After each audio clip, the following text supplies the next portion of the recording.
Maandiko yanasema maadamu unaweza kufanya usiache kutafuta. Kuna wengine wanatafuta hiyo pumzi. Nilikwambia siku moja yawe maana yake jibu ni neema. Ukiwa na nafasi ya kupumua, utafuta Mungu. Kama watu jambo jema kwa kulingana na kitabu cha Ayubu sura ya 36 mstari wa 11, anasema kama watu wangu wangejua wangenitafuta usiku na mchana, wangeishia maisha yao katika raha. Tena nikologea kutoka kule, akaniambia baba, kwa sio mambo ya kiburia. Bwana Yesu asifiwe. Nikamwambia kama unaweza kula vizuri, unaweza kusafiri na miguu minne. Bwana Yesu asifiwe. Unaweza kulala kwenye upepo ka Ulaya. Nikamwambia unaweza kuishi maisha ambayo nyumbani kanisani kuna kanisa na kuna nini? Bora. Nikamwambia raha maana nini? Matatizo madogo madogo Mungu kupunguza na kuondolea. Isifike hatua kula inakuwa ni tatizo. Isifike hatua kulala uchuna lalaje. Isifike hatua unataka kula nyama choma nzuri. Tunashindwa kwa sababu na shida. Ila kuna siku utafunga. Hiyo ni laana nayo. Bwana Yesu asifiwe. Kwa Biblia inasema kwamba watu wangu wangejua, wangekuja hata saa 10 usiku, hata saa 11 kunita, wangenichua mimi, wangenichua, wangeishi katika maisha yao katika kufurahi, na wangeishi maisha yao katika kutulia. Lakini watu wengi wanakuja kanisani kwa shida. Anapokuwa na matatizo siku ya leo, ndio alikwambia watu wengi hata wale kwa wengine, Mungu akawapa neema, amekuwa manager kampuni fulani ya simu. Ibada ya asubuhi ni mwisho. Alikuwa anakuja kwa sababu alikuwa na shida. Alikuwa anakuja kwa sababu alikuwa anaona kwamba Mungu atafunga milango. Lakini leo kuna kamlango kama milioni 10, milioni 20 kwa mwezi. Naomba nikwambie ni watu wachache watapenda kumtumikia Mungu bado. Ni kwa sababu moyo wa mwanadamu haujielewi. Sasa tatizo maisha, unaweza kupata leo mchongo, alafu kesho utarudi pale pale. Unaanza, lakini kama ungetengeneza mfumo wewe na Mungu, wewe una shida, wewe pochi imejaa nyuma, sababu tuko kama karatasi nyuma kwenye choo na pochi siku hizi vijana wanaikania. Bwana Yesu asifiwe. Sasa yani pochi imejaa sio makaratasi, sasa imejaa yani huko nyuma kuna mzigo, kwa sababu ilikuwa hamna simu. Kwa hiyo ilikuwa huwezi kuweka hela simu, kwa unaogopa hata kuibia. Kwa hiyo na mzigo unapiga kwenye soksi, unapiga na mfuko wa nyuma kwa Yesu asifiwe. Lakini leo hamna. Sasa iwe hivyo, zimejaa kote mifuko yote ya nyuma miwili. Ndio maana tunatengeneza mifuko ya nyuma, siku hizi suruali za kisasa watengeneza mifuko ya nyuma. Haina kazi. Hata walete ya nini sasa? Yesu asifiwe. Kwa mambo yabadilika. Lakini nataka kukwambia kitu kimoja, ni kwamba kama ungejua faida ya kumtafuta Mungu, ungejua unachokifanya hichi maombi katika jina la Yesu, shindwa unatengeneza kitu fulani kikubwa, usingekosa kanisani. Ungejua unajenga nyumba kwa tofali ya kwanza, unaanza kujenga nyumba tofali ya kwanza, huwezi kuona kama utajenga jengo kama hili. Lakini unapozidi kujenga na unaona mlango huu hapa, unaona dirisha hili hapa, kwa sababu umeamua kumtafuta Mungu kwa bidii, Mungu ataonekana kwako. Haleluya. Asubuhi leo kwa ajili ya kutupeleka mbele za Bwana, naomba tufungue kitabu cha Zaburi sura ya 35. Tuliishia mstari wa 25. Sasa leo naomba tuanzie 66 mpaka 40. Zaburi sura ya 37. Zaburi 37. Mchana kutwa ufadhili na kukopesha, na mzao wake hubarikiwa.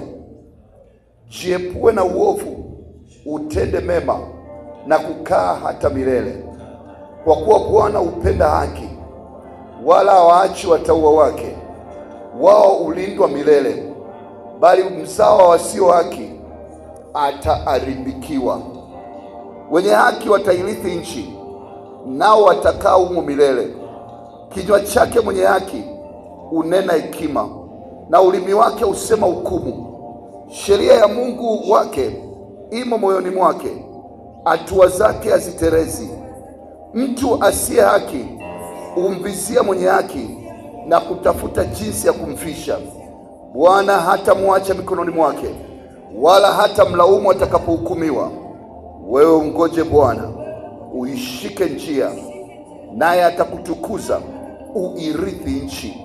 Wasio haki watakapoharibiwa utawaona. Nimemwona mtu asiye haki mkali sana, akijieneza kama mwelezi wa Lebanon. Nikapita na kumbe hayuko, nikamtafuta wala hakuonekana. Umwangalie sana mtu mkamilifu, umtazame mtu mnyofu, maana mwisho wake mtu huyo ni amani.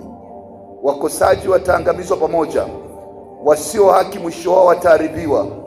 Na wokovu wa mwenye haki una Bwana, yeye ni ngome yao wakati wa taabu.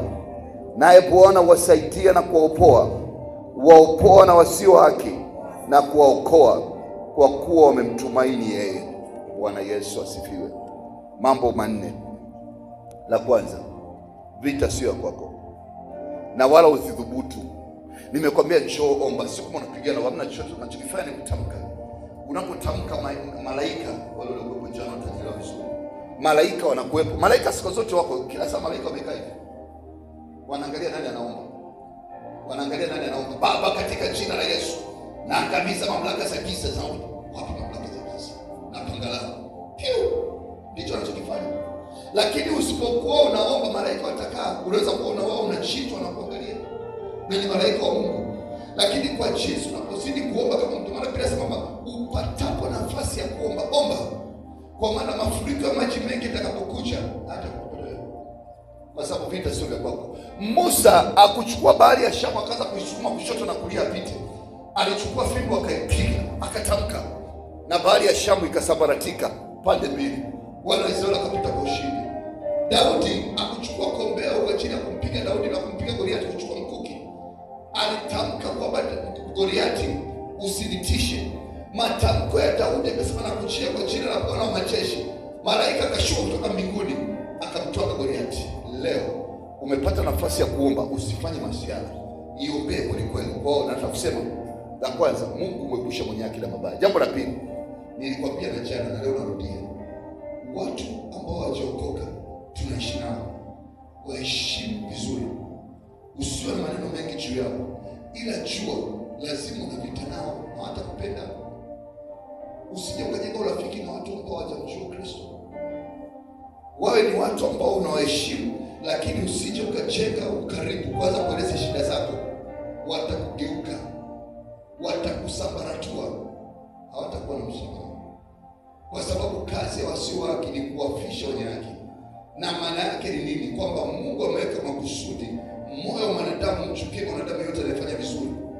Mwenzako analala mpaka aweke kwa mganga wa kienyeji azungushie nyumba asikie atambike. Wewe unalala ukitamka kwa jina la Yesu, lazima atakuonea wivu. Alafu akuelewe kama kwa ile jina la Yesu unafanya kazi.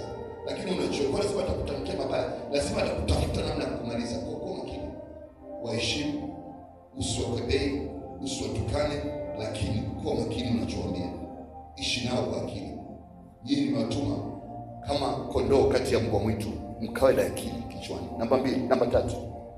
Mpendo katika Bwana. Kwa maana unakuja asubuhi leo, unapotamka mambo haya, Mungu ni mwaminifu mpaka kizazi chako cha 3. Kuna wajukuu wako siku moja watasema bibi yetu alikuwa mwimbaji. Ndio maana leo tunafurahia maisha. Bwana Yesu asifiwe. Kuna watoto huko mbele watasema baba yetu, mama yetu alikuwa mwimbaji. Ndio maana leo tunapita katika njia hii. Leo unawezekana unapata shida kwa sababu baba yako alikwenda kumganga kienyeji baada ya kuomba Mungu wa Israeli. Kwa naomba ujue, unatengeneza mkataba na Mungu. Anasema watoto wa mwenye haki watapata fadhili za Bwana. Jambo la mwisho, huwa napenda kuambia watu, mwangalie sana mtu anayejiita ameokoka. Na kweli ameokoka. Mtu huyu anaweza kuwa na magumu kwenye maisha. Anaweza kuwa ajui afanye nini kesho, anakula nini. Naomba nikwambie, mwisho wake huwa ni mwema. Hata na kukufa siku hiyo, kama Mungu atampa nafasi kwa Yesu ajarudi, atalala kitandani, atapumua pumzi ya mwisho, anamaliza. Lakini kwa watu ambao wanapambana, wanasema tunapambana na maisha, mara amerusha mguu huko, mara ameruka juu, amepiga sarakasi, hamna amani. Anasema mwangalie sana mtu aliyeokoka, mwangalie sana mwisho wake. Kuna mzee mmoja rafiki yangu juzi amelala, ana miaka 83. Kwa alikuwa chumbani, kabla mke wangu, nafikiri safari yako kule ambapo imefika. Utaniangia watoto, najua atasikitika, kimwambia tuweke nyimbo za kuimba na kuzungumza. Akachukua blanketi, akalivuta. Mwenye haki anamaliza safari kwa amani. Hiyo ni Biblia. Na Mungu maliza umalize salama, na usimalize katika udogo. Na nakwambia unaenda wapi na udogo huo? Unakimbilia wapi? Kwani Mungu anakutaka huko? Yesu bado pambana, bado na kazi kubwa ya kutimiza chini ya uso wa nchi.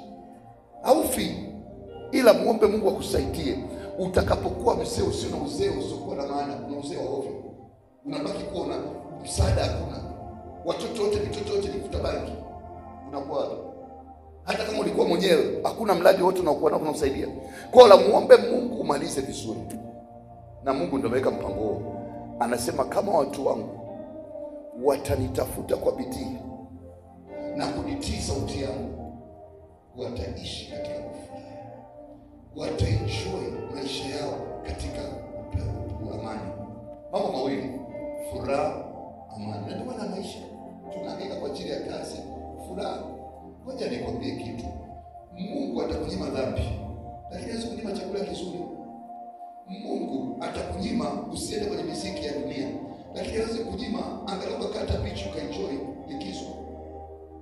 Mungu bado ni mwema, ametupa maisha haya kwa ajili ya kufurahia kwa utukufu wake. Kwa baada ya msiku zingalipo, maisha ni ya kufurahia Mungu katika siku zako zote. Jambo la mwisho anasema jifunze kumngoja Mungu. Baba, katika jina la Yesu naomba nipate kazi ya kufanya siku ya kwanza. Nakwambia omba maombi binafsi. Baba, kwa jina la Yesu naomba kazi ya kufanya. Mimi nakwambia omba maombi binafsi, usijiconnect tu kaanza kuomba vitu vyako au kanisikiliza mimi na mimi kwangu yako. Bwana Yesu asifiwe. Usije ukaniiga. Nikwambia omba maombi binafsi. Unapotoka nyumbani kuja kanisani asubuhi kwenye maombi, uwe na kitu unaenda kumwomba Mungu, unataka majibu. Kwa hiyo nakusema sasa zamu yako kuombea mambo yako. Sio unaweza kuomba tu jumla shindwa. Angalia, ingia piga magoti. Baba, haya maisha mimi nimechoka kubangaiza kila siku na kutumikia. Naomba nipe mlango wa kibarua, nipe mlango wa kitu cha kufanya. Fungua mlango wa fedha katika jina la Yesu. Siku ya kwanza, mwezi, mwaka, miaka. Naomba nikwambie Mungu, maombi yanaweka kwenye pipa. Biblia inasema maombi ya watakatifu ni manukato mazuri. Mungu asahau. Kwa endelea kumtafuta mpaka upate majibu. Yaweza kuchukua miaka 5, lakini usichoke kuombea jambo Mungu anataka kusaidia katika maisha yako. Anasema umngoje Bwana, uwe na bidii, mngoje Bwana. Kumngoja Bwana unajua kuna mtu mmoja kule ndani anaweza kuniingia kwenye maombi, na pia kuna mgeni nje, labda tuna shida kitu fulani ndio tutatue. Nimeshaingia kwenye maombi, siwezi kutoka. Kwa naambia nisubiri. Anasubiri saa nzima.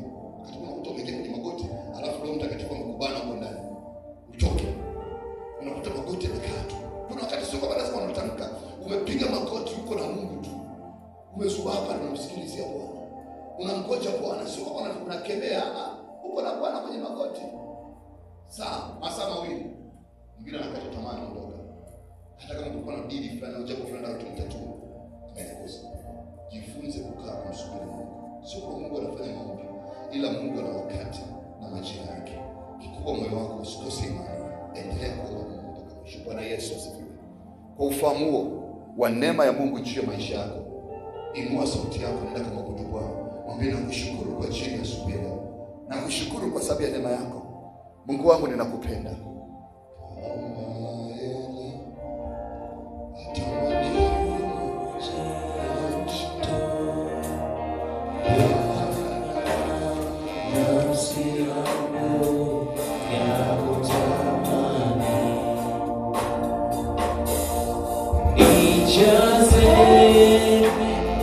Roho Mtakatifu niweke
Asante kwa ajili ya neema yako. Asante kwa ajili ya kibali. Tunashukuru kwa ajili ya usiku wote wa jana na kupita. Asante. Pokea sifa mwana wa Mungu. Yesu, wewe ni jemedari, wewe ni Bwana wa Bwana, mfalme wa vita. Hujawahi kushindwa. Unastahili mwana wa Mungu kupokea utukufu, heshima na shukrani.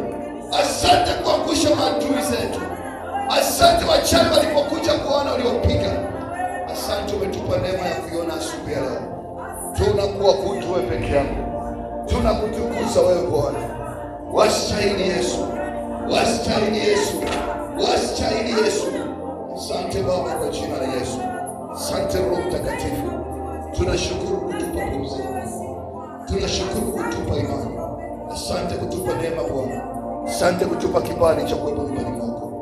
Tunalibariki jina lako. Wewe ni Mungu katika jina la Yesu. Baba asante. Pokea utukufu kutoka kwetu. Tunaikabidhi ibada hii mikononi mwako sasa. Enenda nasi Bwana. Maliza nasi Bwana.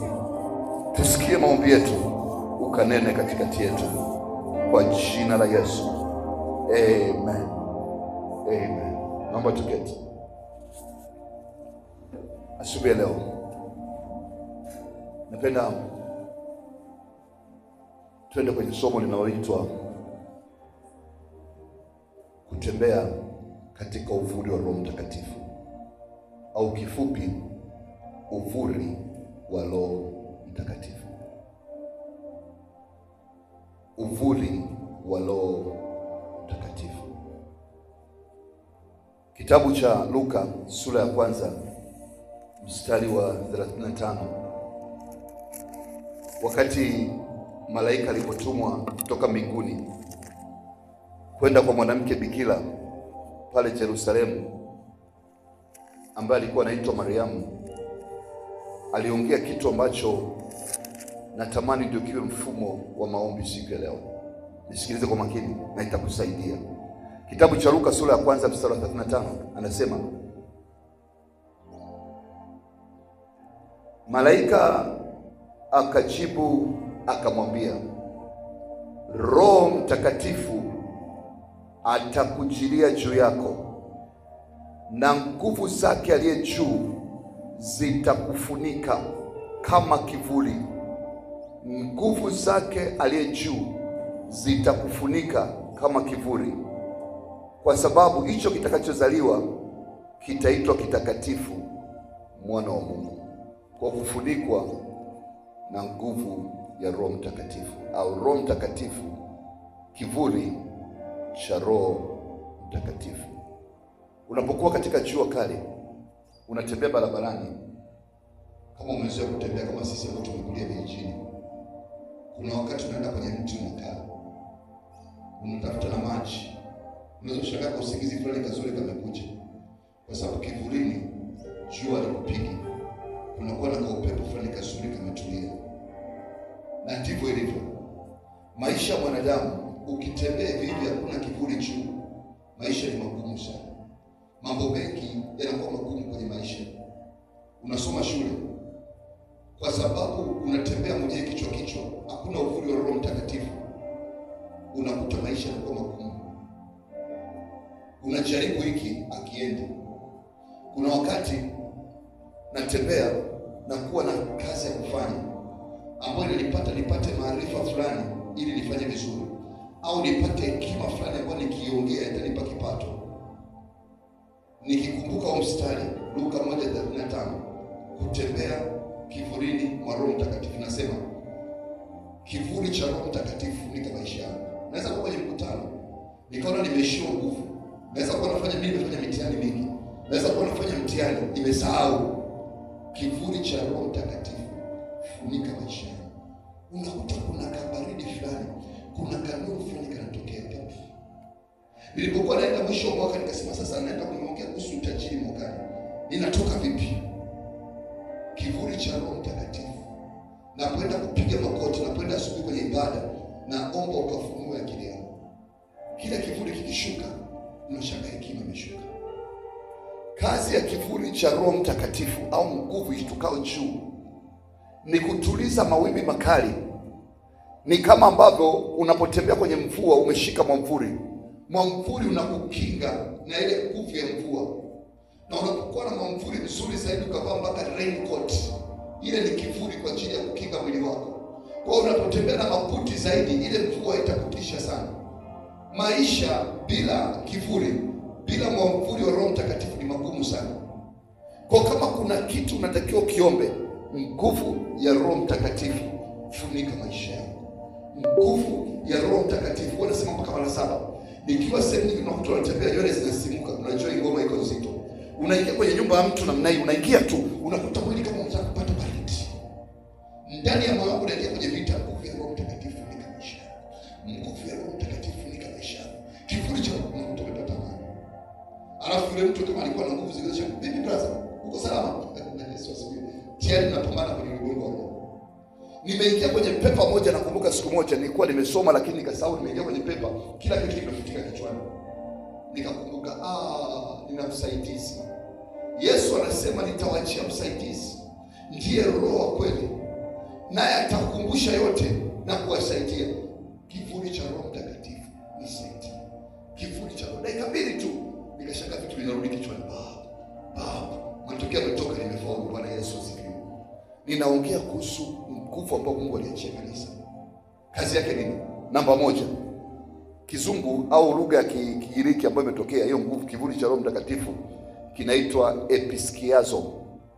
Kwa wakati mwingine siwa tunaongea lugha hizo, nasema episkiazo. Episkiazo tunasema ongea lugha ya Kigiriki. Episkiazo.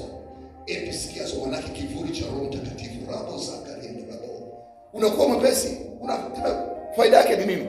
Faida ya kwanza, unapoitia juu ya uvuli wa Roho Mtakatifu ni kwamba unapata roho ya uumbaji. Kwa wakati ambapo huna majibu ya maswali magumu, unashangaa unapiga tu magoti, kivuli cha Roho Mtakatifu. Mungu anafunua.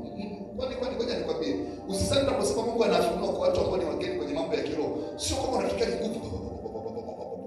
Ni video usipina nini? Akili yako tu inafunguka, unashangaa kitu. Kumbe ni swali, jibu lake ni hili. Jibu limetokea. Kwa sababu ilikuwa ni kitu kigumu. Na ukishapata jibu lilotoka juu, linakuwa ni pepo. Ukilifanyia kazi, linakusaidia. Jambo la pili, kivuli cha Roho Mtakatifu kinaleta ulinzi wa kimungu. Wakati unapopita mahali, unasikia kabisa kuna nguvu za giza zinatembea. Unapita kwenye sehemu, wakati unapita kwenye barabara, unaona sasa barabara jana usiku imefanyiwa mambo. Kivuli cha Roho Mtakatifu. Rabo Zakaria. Dakika 2 tu nuru imetokea. Umeingia kwenye nyumba, unasema nyumba nzito. Wala unajua na nielewa. Yaani chumbani kwako ulikuwa unakaa siku zote, lakini unakuta chumba kizito.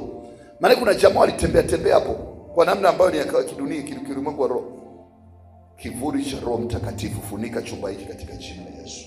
Kivuli cha Roho Mtakatifu funika mahali hapa katika jina la Yesu. Ghafla unakuta kuna nuru inatokea. Nguvu za giza zinakimbia, usafi unatokea. Nikiingia kwenye chumba cha mtihani kama nafanya mtihani au niingia kwenye interview, kivuli cha Roho Mtakatifu. Kivuli. Ndani ya sasa usome kwa sababu usije unafanya makosa. Kuna mmoja nilimfundisha somo hili, akaenda kwanza kumwambia watu wafumbe macho wao na Yesu asifiwe. Watakupiga. Anasema hicho kivuli kiko wapi? Wewe una nafasi ya kuingia ndani ya moyo wako kaomba. Wewe ni mtoto wa Mungu. Unatakiwa uwe na hekima. Hata midomo isisikike, lakini ndani yako uko kwenye moto. Ukiona mambo makubwa unaenda chooni. Wasi unatumia hata chooni. Kule Baba, kivuli cha Roho Mtakatifu. Kivuli cha Roho Mtakatifu. Huko unaendelea mambo yako mengine. Bwana Yesu asifiwe. Kwa sababu Mungu ni mwaminifu, anafanya kazi. Haleluya. Jambo la mwisho. Kivuli cha Roho Mtakatifu kinaleta uwepo wa Mungu katika maisha ya Mkristo. Unapoona huko mkavu, unaona mambo yamebadilika, ita kivuli. Unaona huwezi kuomba tena, upige magoti lakini midomo haifunguki. Wewe tamka tu maneno 3, kivuli cha Roho Mtakatifu funika maisha yangu sasa.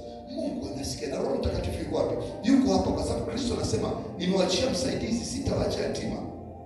Ila kwa sababu hujui ndio unabaki unahangaika. Asubuhi leo tunaenda kuomba maombi ya kivuli cha Roho Mtakatifu. Nimekwambia faida zake ni 3. Utakapotoka leo, Mungu ataachilia neema ya kwenda pale leo ubunifu. Kama mambo yalikuwa yamesimama, utashangaa kufunguka. utaenda kupata uwepo wa Mungu katika maisha yako. Lakini la tatu, utaenda kupata ulinzi wa Mungu. Tusimame.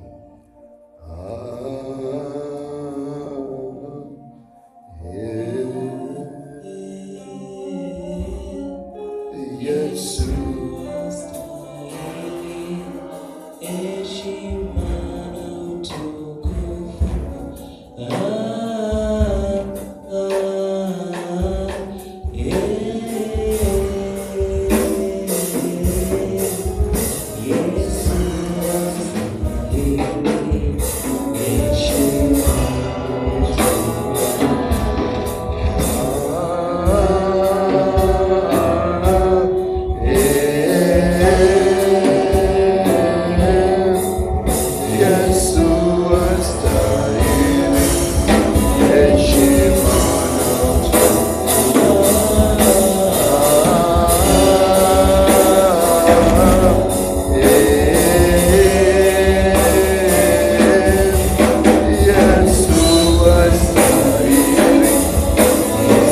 kwa jina la Yesu.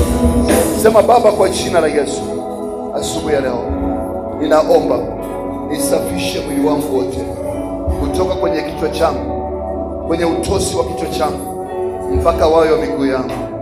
Damu ya Yesu takasa maisha yangu katika jina la Yesu.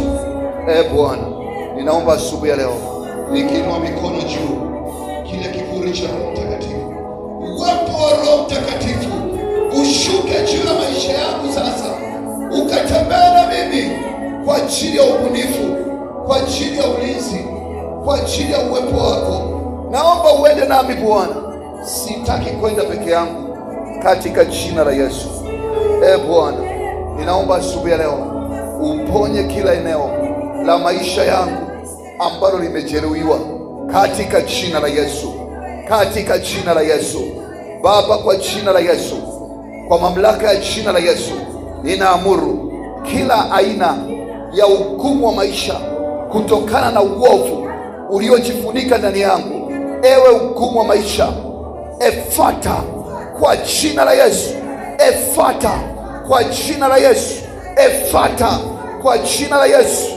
Baba, kwa jina la Yesu, ninaomba asubuhi ya leo upate kuyanyosha maisha yangu popote ambapo adui amepapinda, amepaharibu. Leo kwa jina la Yesu, Baba, naomba upanyoshe katika jina la Yesu. Mfumo wowote mbaya wa kufikiri, mawazo ya kimaskini, out kwa jina la Yesu. Baba, ninaomba nikiinua mikono juu, ule moto wa Pentekoste, ule moto wa Roho Mtakatifu ushuke juu ya maisha yangu.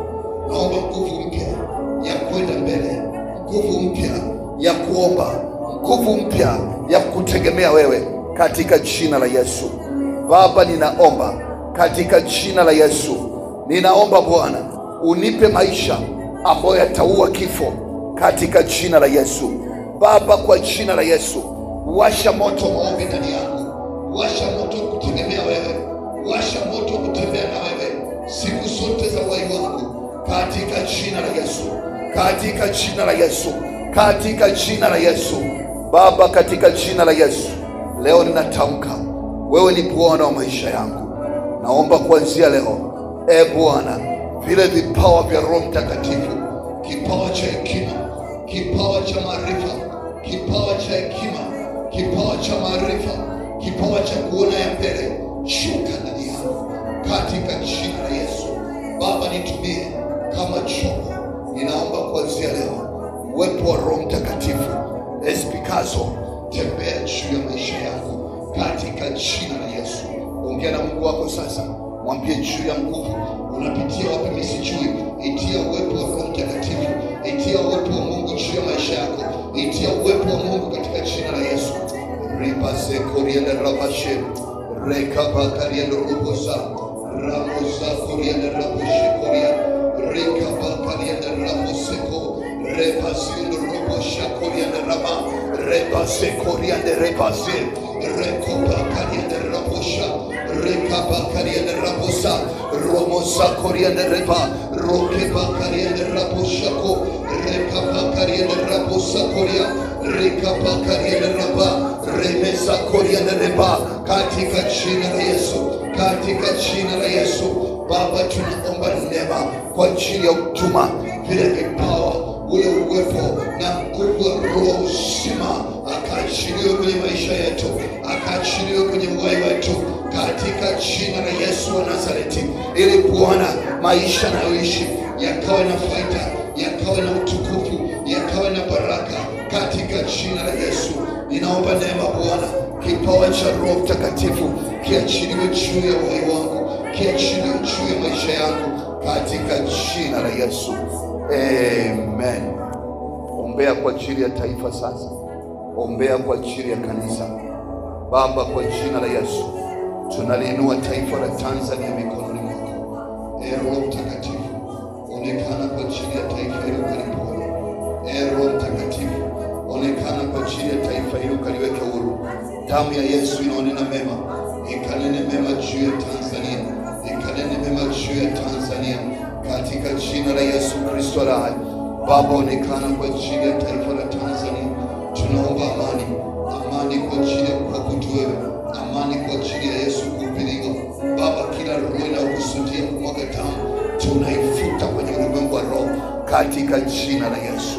Baba, kwa jina la Yesu tunaomba hekima kwa viongozi wa taifa hili, ili amani ikadumu, amani ikadumu katika jina la Yesu.